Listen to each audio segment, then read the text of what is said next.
आइए आज हम बात करते हैं इस तोता मैना की कब्र के इतिहास के बारे में, जिसके एक साइड उल्टा लिखा हुआ है। ये देखिए बिल्कुल उल्टा लिखा हुआ है यहाँ पर, और दूसरी साइड सीधा लिखा हुआ है। ये उर्दू या अरबी में हो सकता है, जिसको पढ़ने के लिए बहुत सारे लोगों ने कोशिश की है। इसका इतिहास कुछ इस तरह है। ये संभल में स्थित तोता मैना की कब्र एक रहस्यमय कब्र है, जिसके बारे में कहा जाता है कि तोता मैना की मज़ार का इतिहास 1000 साल से भी ज़्यादा पुराना है। कहते हैं कि पृथ्वीराज चौहान ने इस जंगल में तोता मैना के जोड़े को देखकर बहुत खुश हुए थे, और वो अक्सर उन्हें देखने आते थे। जब ये तोता मैना नहीं रहे तो पृथ्वीराज चौहान ने उनकी याद में ये मज़ार यानी कब्र बनवा दी। साथ ही उनके किस्से भी इसके ऊपर दर्ज करवा दिए, लेकिन इस कब्र के ऊपर क्या लिखा है ये आज तक कोई पढ़ नहीं पाया।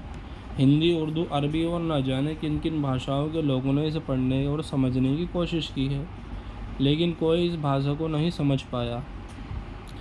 इसका इतिहास बहुत ही रोचक है, बहुत ही प्यारा इसका इतिहास है। 1000 साल से भी ज़्यादा ये पुरानी कब्र है जो आप स्क्रीन पर देख रहे हैं, और ये मैंने थोड़ी सी अंदर से लेने की कोशिश की है। ये अंदर का अंदरूनी हिस्सा है। ये तोता मैना की कब्र का अंदरूनी भाग था, जिसमें मैंने थोड़ा सा कोशिश की थी, और ये आप देख सकते हैं।